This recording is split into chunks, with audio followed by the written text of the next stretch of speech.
À une quinzaine de kilomètres à l'ouest de Tours se trouve le château de Villandry, qui est surtout connu pour ses jardins. Magnifiques.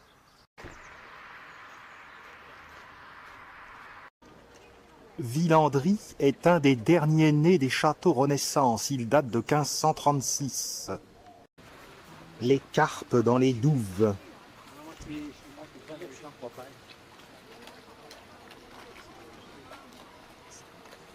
Elles ont l'habitude du nourrissage. Si le château est magnifique, ce sont cependant les jardins qui l'emportent encore en splendeur. Le pavillon d'entrée.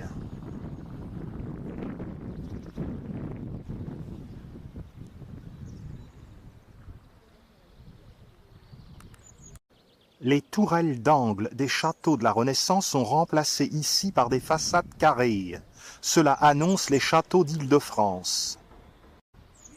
Église de Villandry.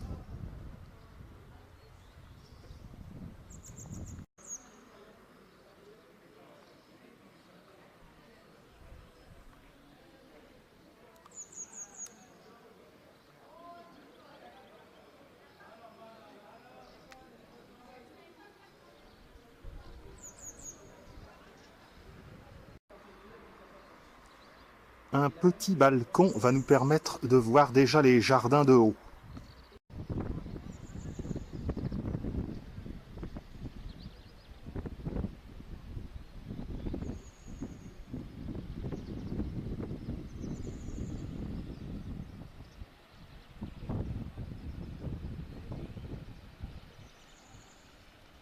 Art du topiaire.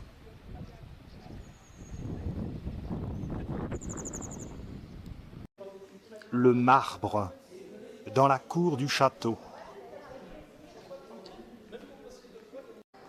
Admirons les superbes lucarnes.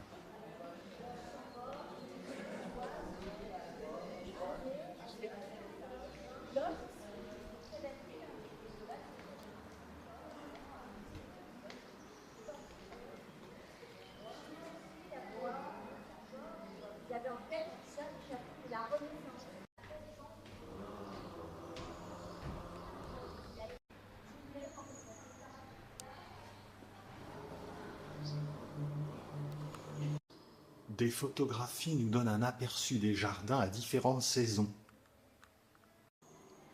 À l'automne, les potirons. Nous allons parvenir sur la terrasse.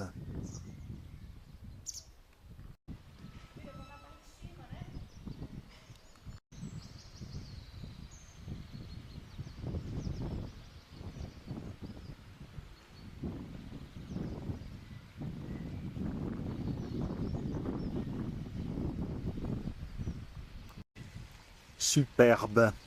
Les jardins de Villandry restituent somptueusement l'esprit et la lettre de l'ordonnance architecturale adoptée à la Renaissance sous l'influence des jardiniers italiens emmenés en France par Charles VIII.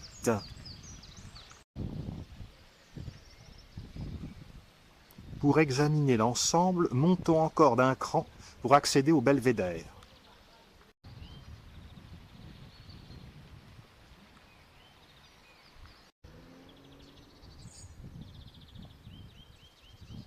Les toitures du château.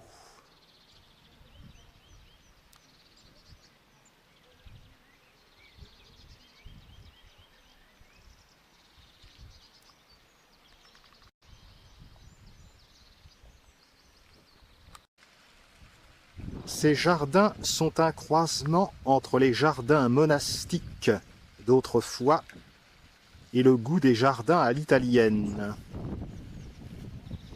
Les jardins monastiques avaient un aspect géométrique. À la Renaissance, on s'était épris des légumes venant des Amériques, des légumes nouveaux. Il y eut donc une vogue des potagers. Avril, le règne de la tulipe.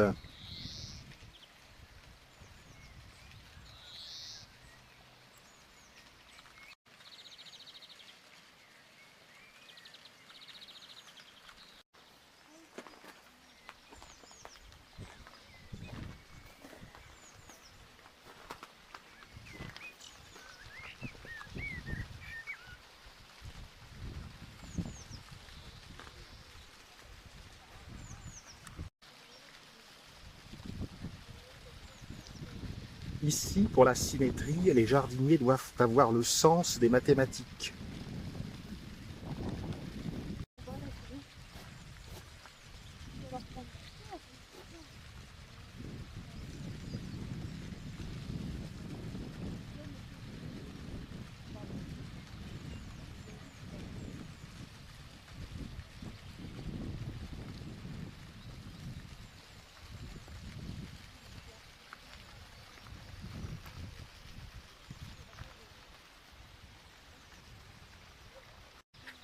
Villandry est un simple petit village d'environ 1100 habitants. Mais quel joyau il recèle!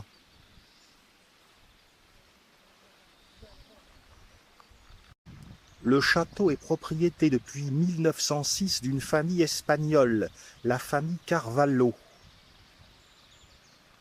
Les jardins ont été conçus par Joaquim Carvalho, chercheur scientifique espagnol.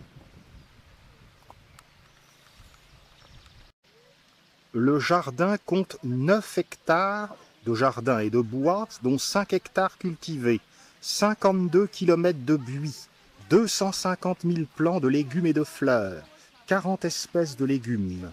Il y a une rotation triennale des plantations, 9 jardiniers à l'année, 1200 charmes, 1260 tilleuls taillés par 4 hommes pendant 3 mois. Les jardins s'organisent sur 4 terrasses.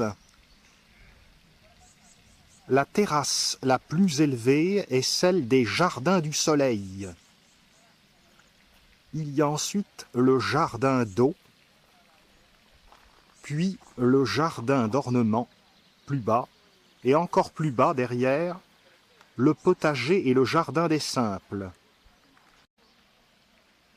Belle allée de tilleuls.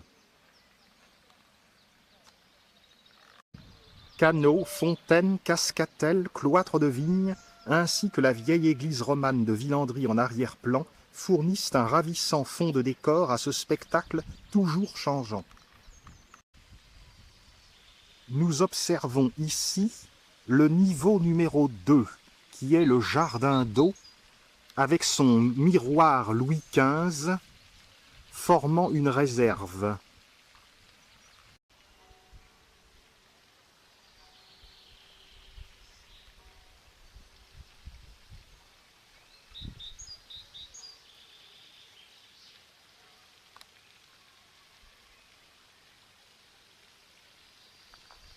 Beau cloître de tilleuls.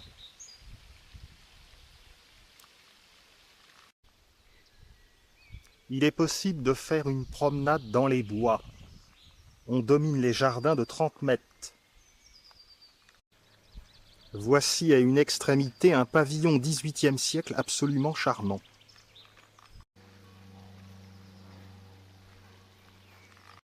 Les escaliers présentent un peu d'érosion, faire attention.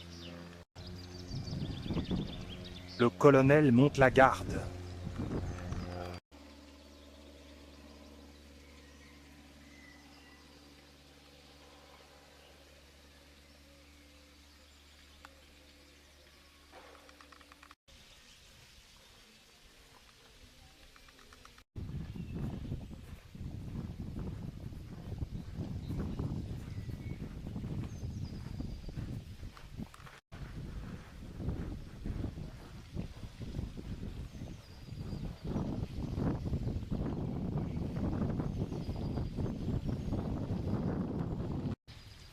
On pénètre dans le jardin d'eau.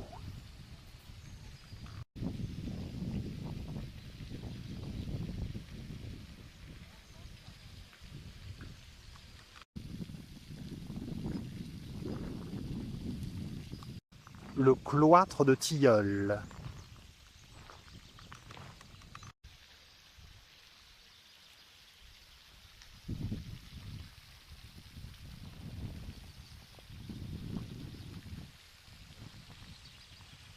Le donjon du château.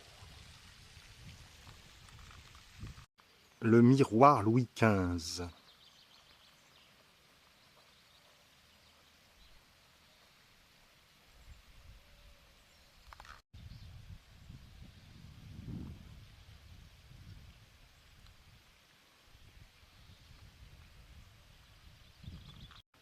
Nous allons grimper à la terrasse supérieure pour examiner le jardin du soleil.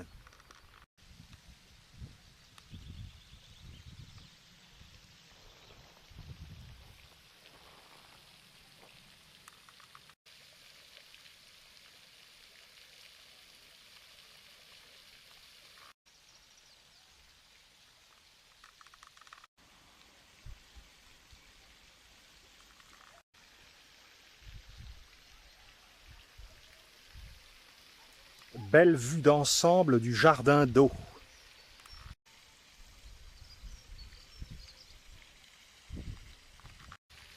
Chaque pas est une splendeur.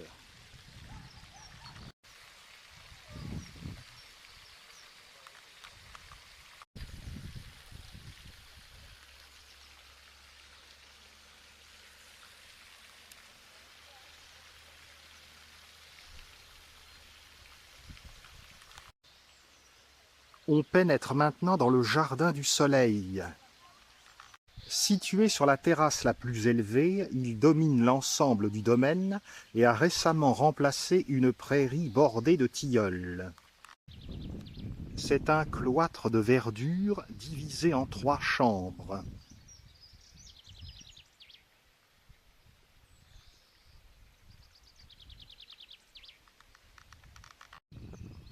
La paisible chambre des nuages est constituée de petites allées en herbe.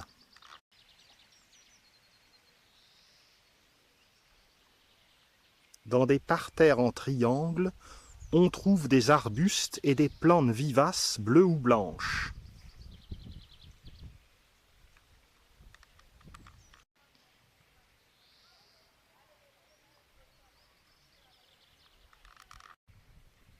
Bleuets.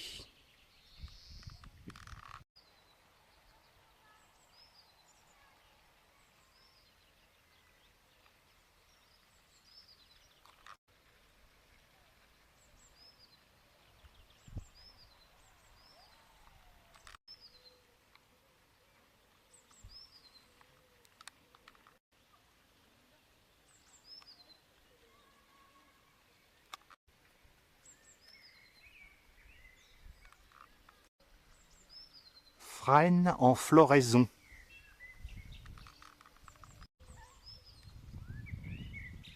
On y passerait des heures.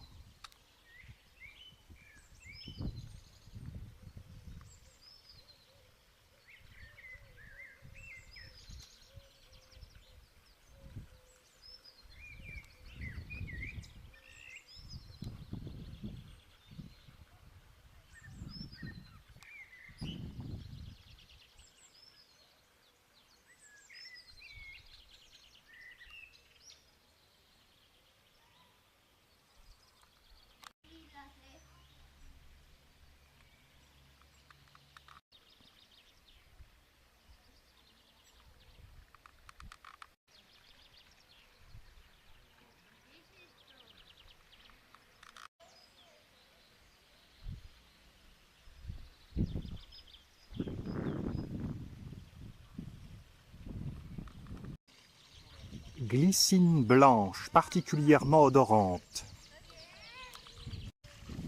Et voici le deuxième magnifique espace.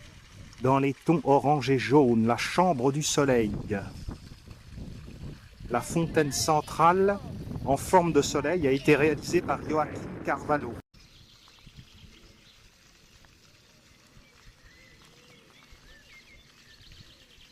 Ça ressemble à de l'euphorbe.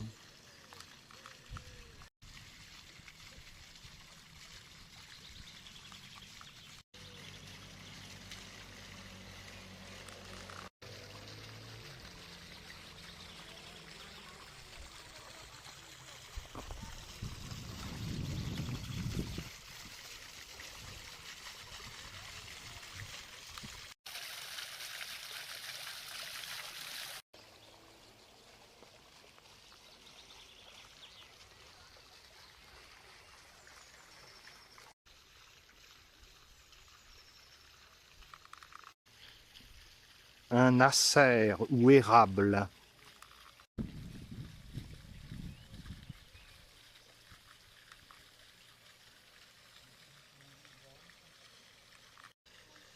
Et les gens qui vivent ici ont une belle vue.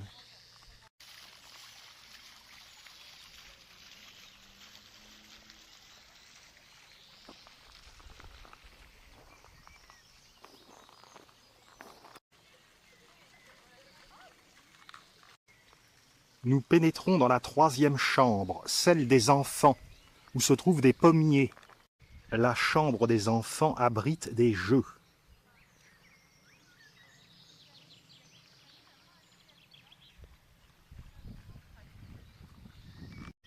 Les pommiers.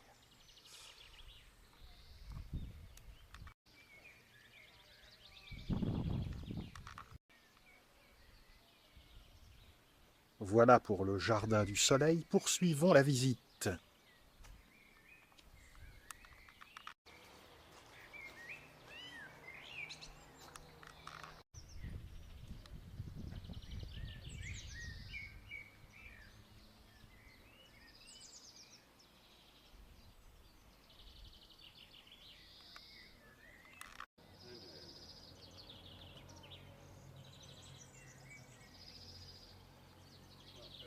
Le labyrinthe.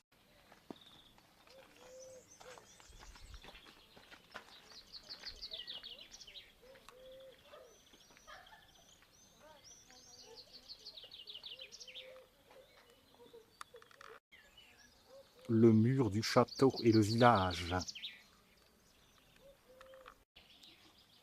Un vrai déluge végétal que ce labyrinthe.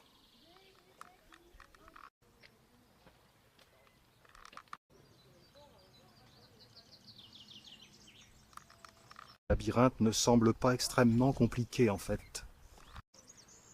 De la plateforme centrale, on voit l'étendue du piège, qui en réalité est fort simple.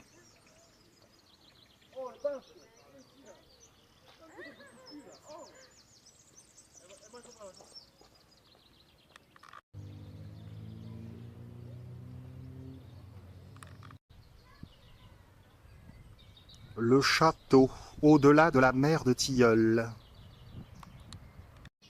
Allons voir le jardin d'ornement.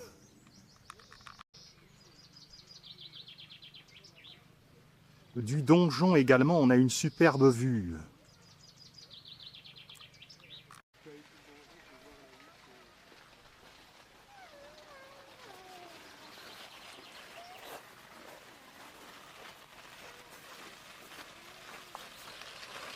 On repasse devant le jardin d'eau.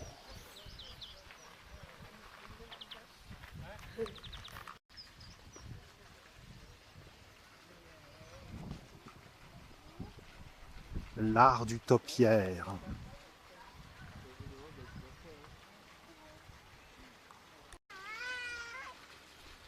Ça bouge plus, oui, d'accord.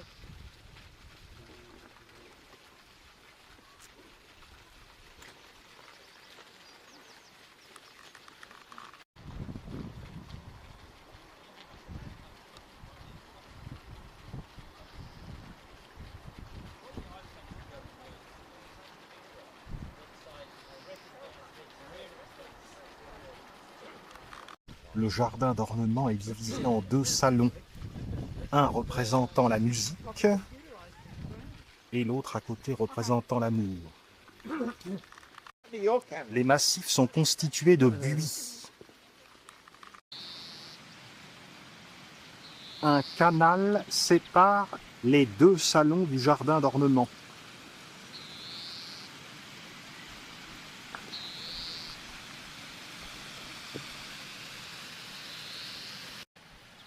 Un pont franchit le canal.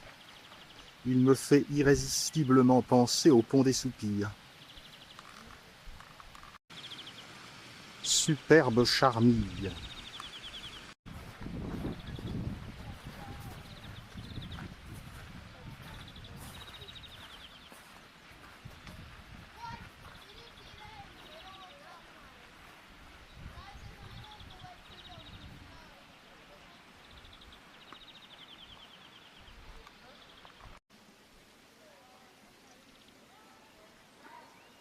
Splendeur du jardin de l'amour.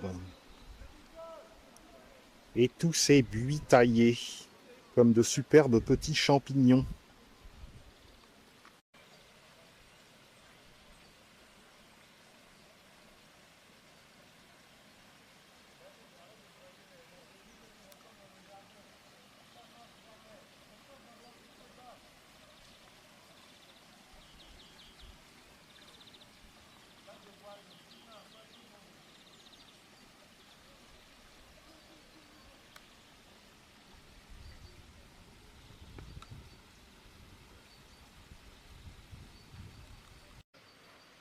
On descend au niveau inférieur.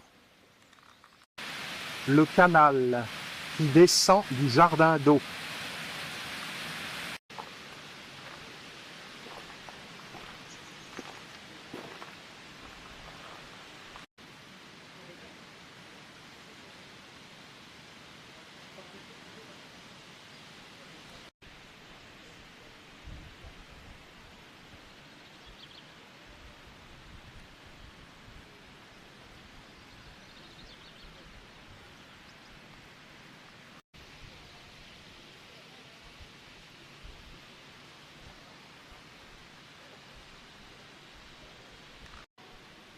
Il en faut des bulbes.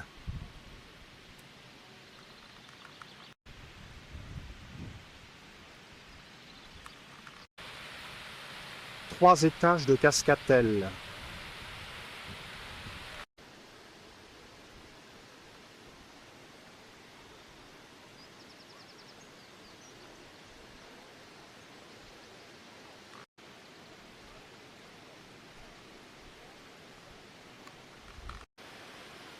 On en prend plein la vue.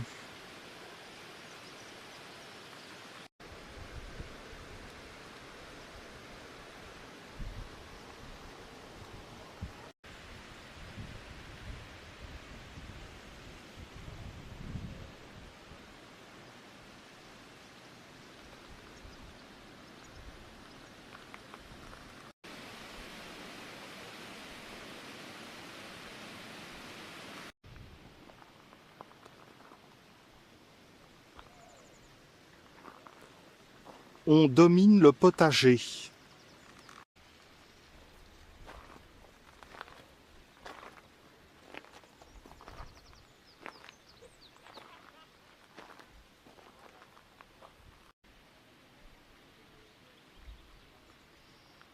On imagine le renouvellement, le travail qu'il faut aux jardiniers au fil des saisons.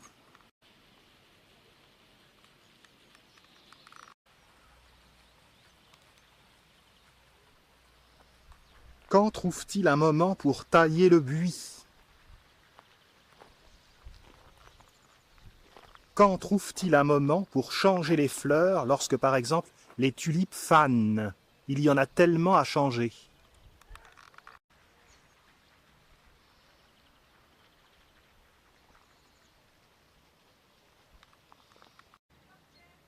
Descendons au niveau inférieur.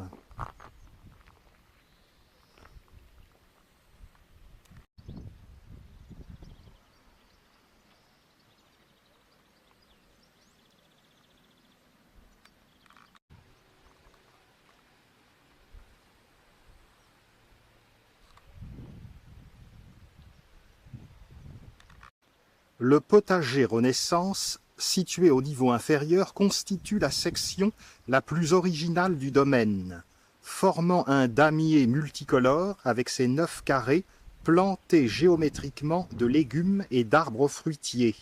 Il bénéficie d'un traitement entièrement biologique.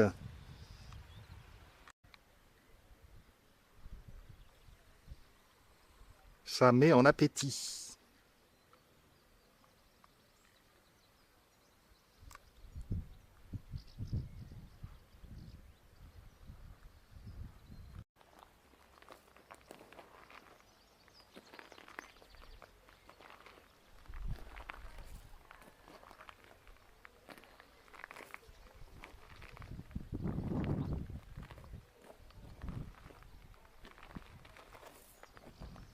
Il n'y a pas que des légumes, il y a aussi des arbres fruitiers.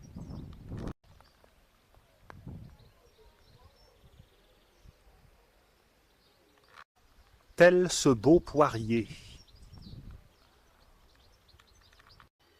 C'est décidément depuis le potager Renaissance que le château nous apparaît dans toute sa splendeur.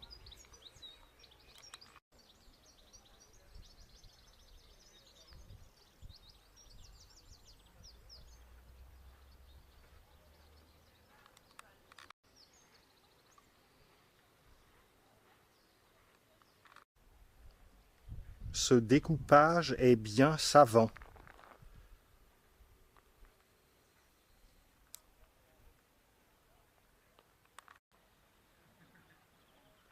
Nous approchons du jardin des simples. Les simples, ce sont les plantes médicinales.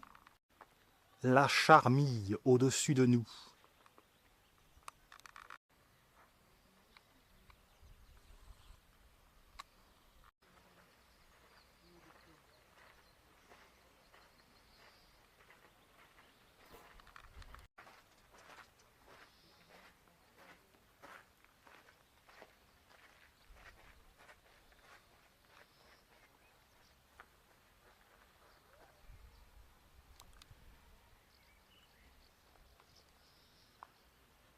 Il y en a vraiment une grande surface.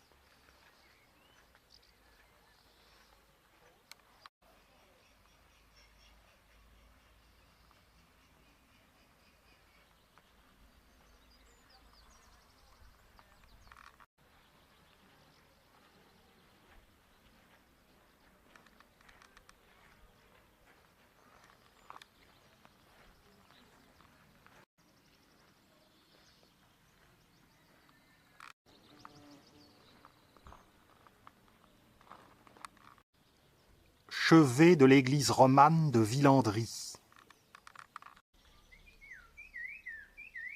Ici, ce sont des herbes médicinales, aromatiques ou condimentaires.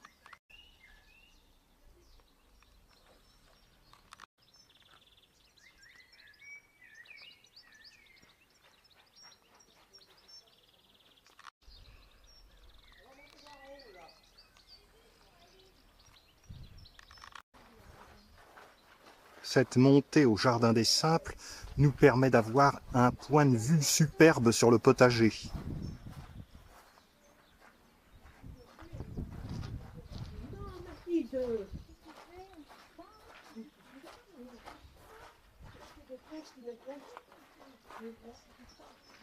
Il y a vraiment beaucoup de poiriers.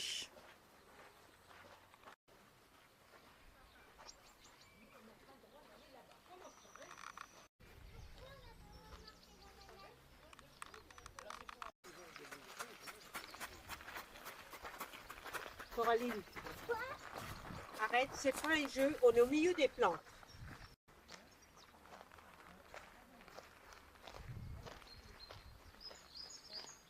Estragon.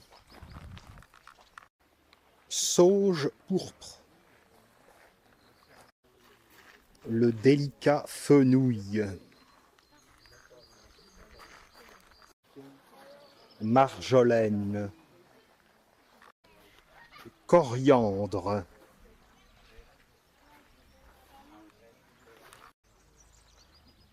Camomille. Santoline.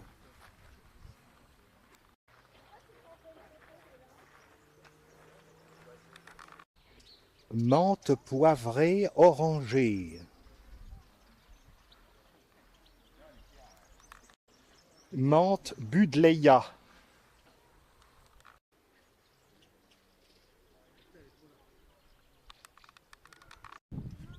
Menthe poivrée Mentha piperita.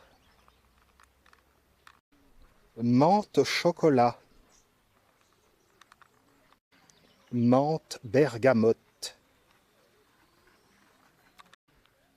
Menthe panachée. Menthe marocaine. Les jeux de lumière dans les tilleuls sont extraordinaires.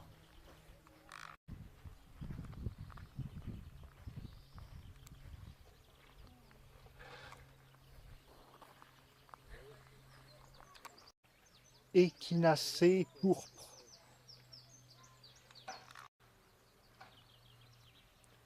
Mélisse. Prêle d'hiver.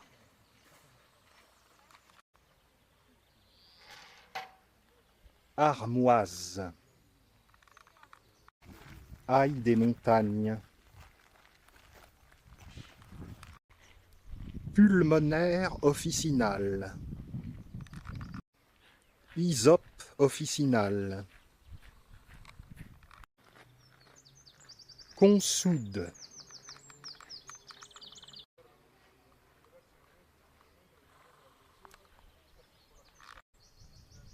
Achillée. Belle rhubarbe. Céleri vivace.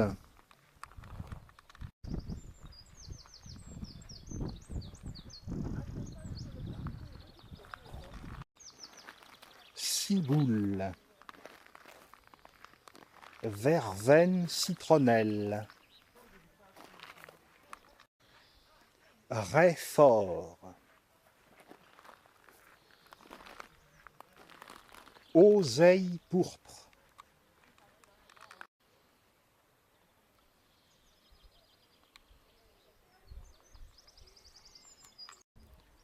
Ceci clôt la visite du jardin de Villandry et nous allons maintenant voir le château. Il y avait une forteresse primitive.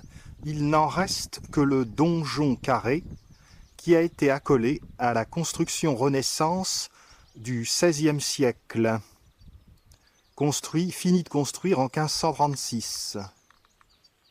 Il y a 3 corps de logis qui encadrent une cour d'honneur que nous avons vue au début et qui s'ouvre sur les vallées du Cher et de la Loire.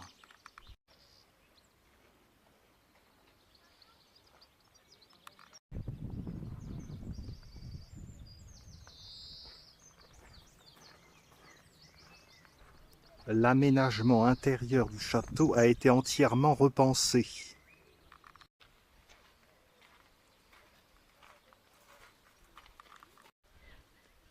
En vis-à-vis du château.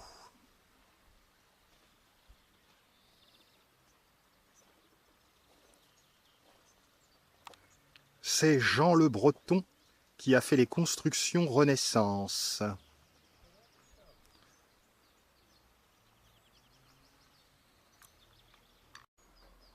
Le château a ensuite été transformé au XVIIIe siècle par son propriétaire Michel-Ange de Castellane. Et puis, j'ai déjà dit que c'est une famille espagnole, enfin américano-espagnole, qui l'a possédé à partir de 1906 et qui l'a restructuré. Impossible de se lasser de ces symétries.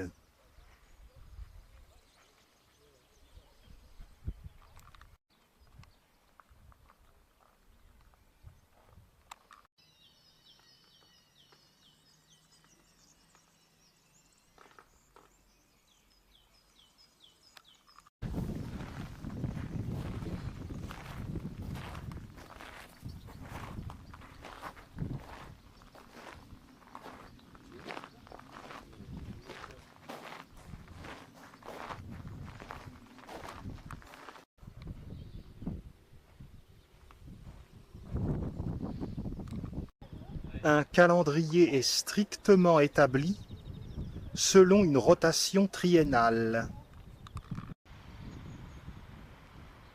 Les superbes douves.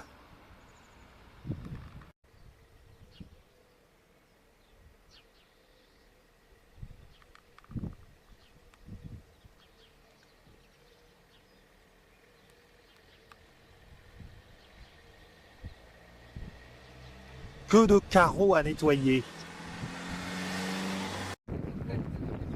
Nous voici revenus à notre point de départ pour visiter le château.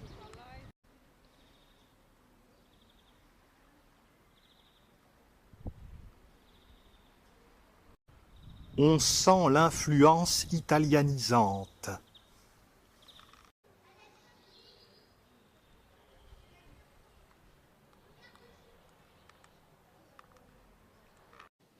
Une superbe maquette du château et des jardins.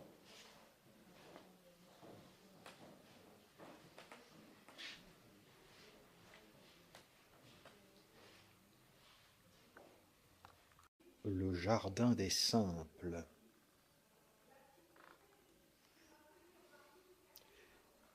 Les 9 carrés du potager. Le donjon et le château Renaissance.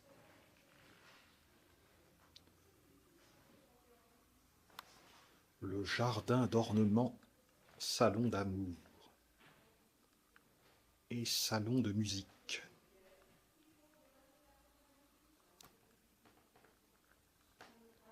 Le labyrinthe. Le jardin d'enfants. Le jardin du soleil. Le jardin des nuages. Le jardin d'eau. Portrait de Joaquim Carvalho. Que l'on voit ici avec son épouse américaine Anne Coleman.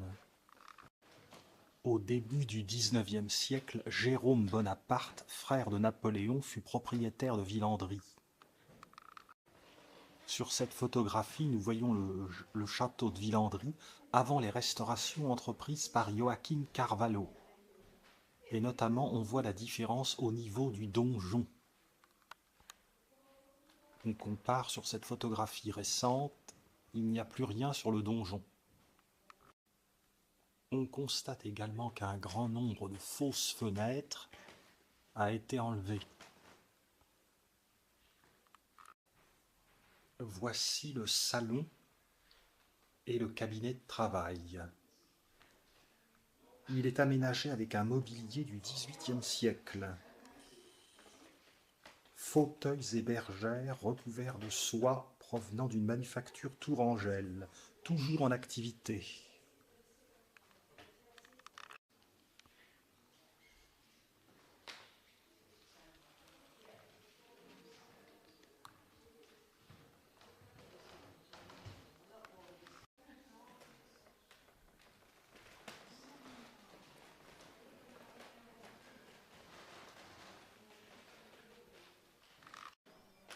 Nombreuses photographies de la famille Carvalho.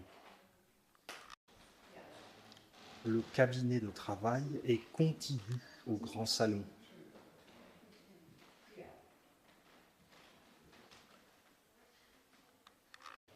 C'est dans cette pièce que Joaquim Carvalho réfléchissait au plan de culture du potager. Dans cette pièce, nous sommes au rez-de-chaussée du donjon où eut lieu en 1189 la paix entre Philippe Auguste et Henri II Plantagenet.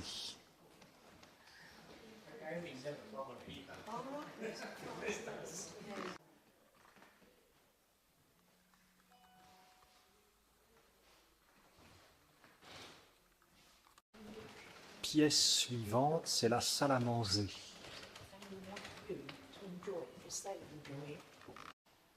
C'est le marquis de Castellane, propriétaire au XVIIIe siècle, qui a aménagé la salle à manger dans le goût de l'époque.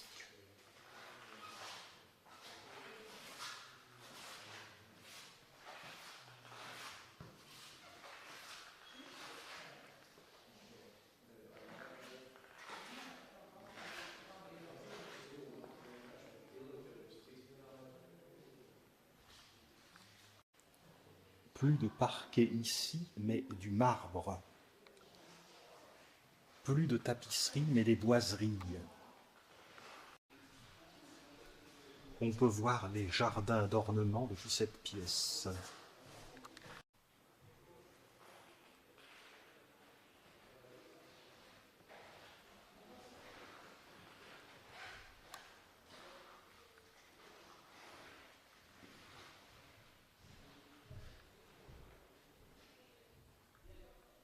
La cuisine de Villandry, seule pièce rustique du château, sa cheminée imposante, elle présente tous les éléments d'une cuisine ancienne. Table en chêne, casserole en cuivre, tourne-broche, L'escalier d'honneur, qui nous mène au premier étage, a été édifié par le marquis Michel-Ange de Castellane. Il est classé au monument historique depuis 1934. M comme Michel-Ange.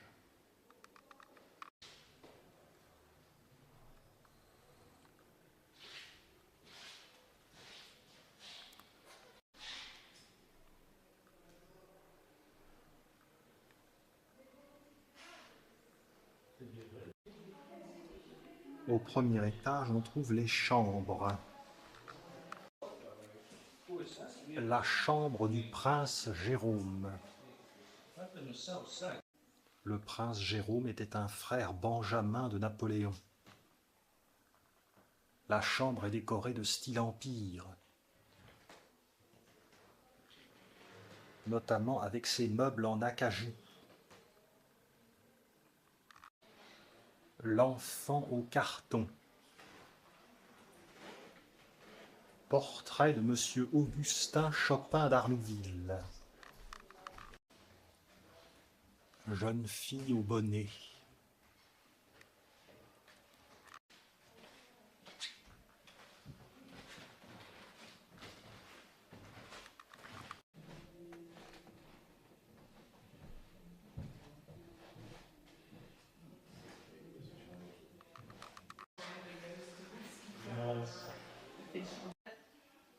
Ici la chambre de Joachim Carvalho,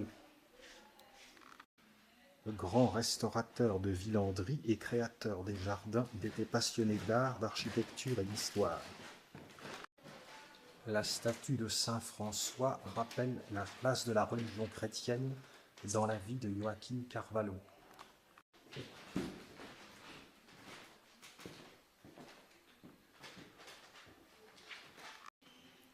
Pietà de Louise de Morales, XVIe siècle. La chambre de Joachim Carvalho, située à un angle, lui permettait d'avoir la vue sur les jardins d'ornementation et également sur le potager. Couronnement de la Vierge. Nous allons pénétrer à présent dans la bibliothèque.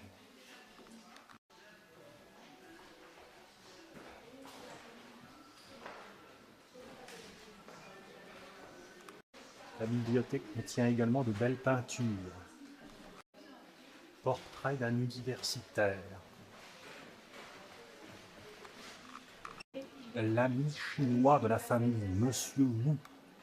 Il avait été rencontré par le père d'Anne Carvalho lors d'un voyage en Chine à la moitié du XIXe siècle.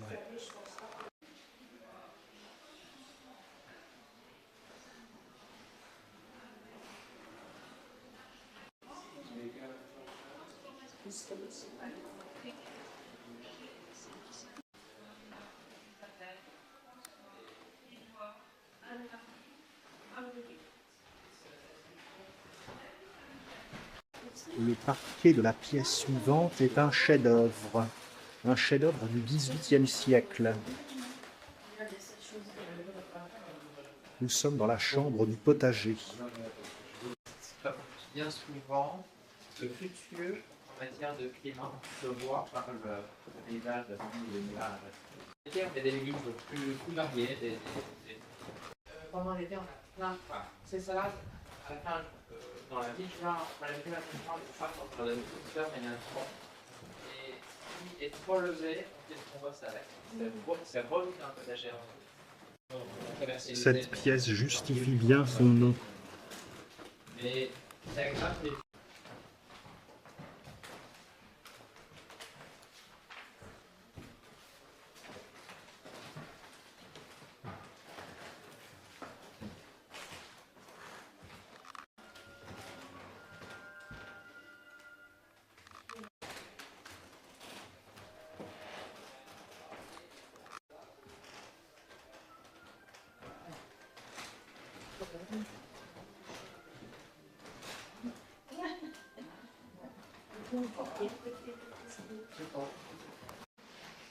La chambre des Vives.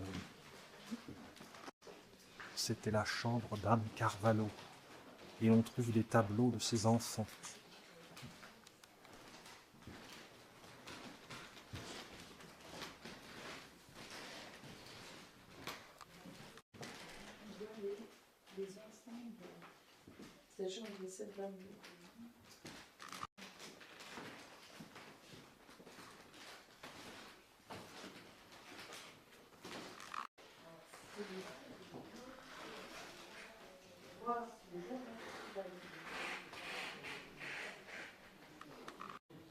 Portrait de l'actuel propriétaire, Henri Carvalho. Dans cette galerie, nous pouvons voir la cour d'honneur. Des planches botaniques ornent les murs de la galerie.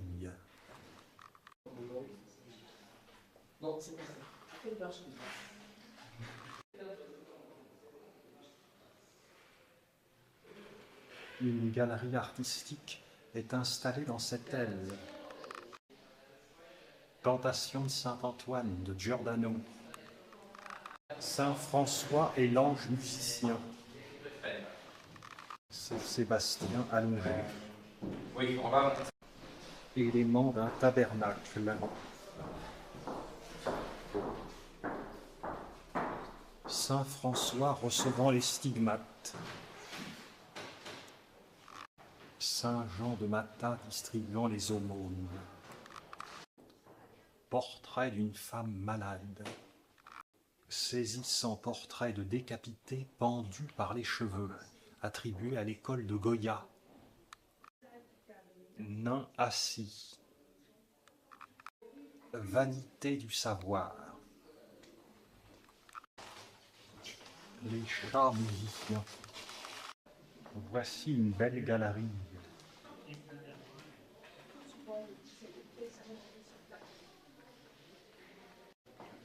Nativité. Jésus au temple, le Christ parmi les docteurs de la loi. Baiser de Judas. Il a déjà son argent. L'Ascension.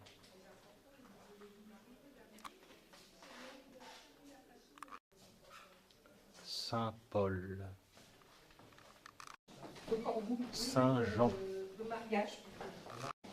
Résurrection du Christ.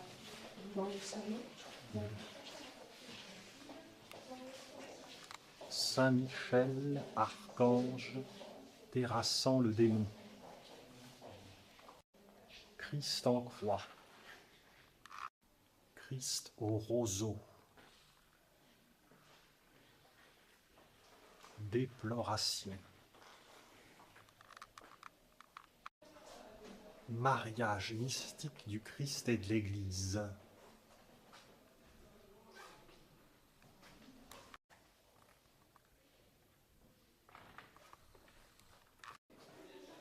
Annonciation.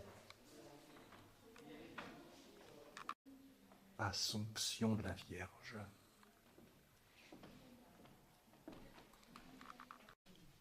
On pénètre dans le salon oriental qui, par son plafond, est le chef-d'œuvre du château. Plafond de style mudéjar.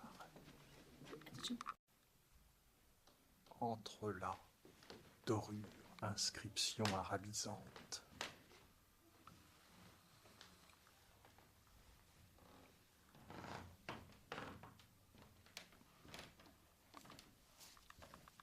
Aux angles, des coquilles de Saint-Jacques de Compostelle.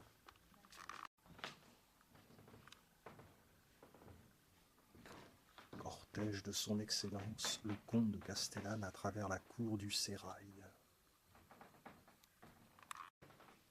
Audience de son Excellence, le comte de Castellane, chez le sultan Mahmoud Ier. Déjeuner offert par le grand vizir au divan.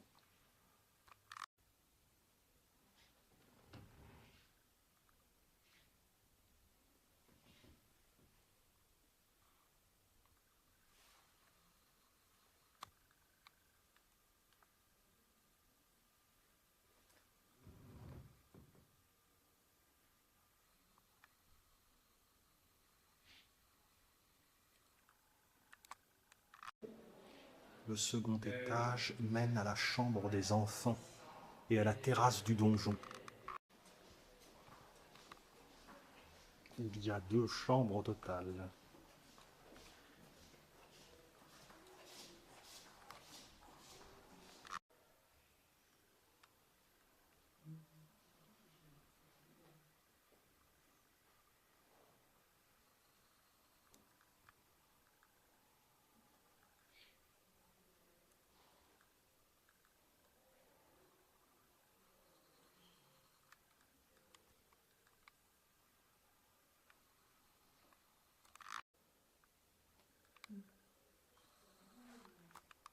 Rayonnage de bibliothèque rose. C'est une chance, hein.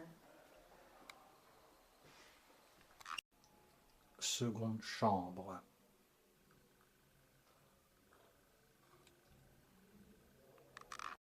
Les plus beaux contes. Contes de Grimm. Contes de Mamerlois. Des livres de Walter Scott. Des albums de Bécassine.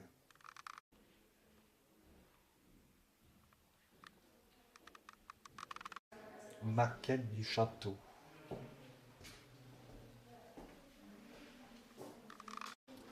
La montée à la terrasse du donjon. La salle François Ier. Il est venu à Villandry le 22 janvier 1536.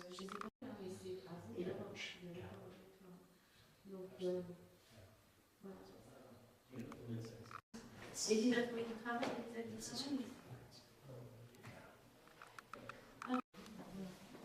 Mais bon, sinon, moi, je mange ce soir. Pas très bonne heure. D'accord. Portrait de Philippe III d'Espagne. La terrasse du donjon.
Ceci clôt la visite de ce site superbe de Villandry.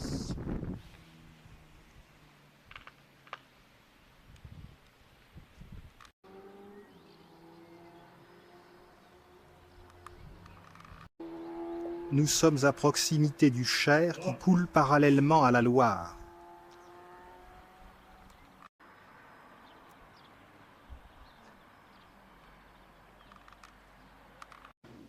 Une salle d'exposition avec une belle charpente, mais on ne peut photographier.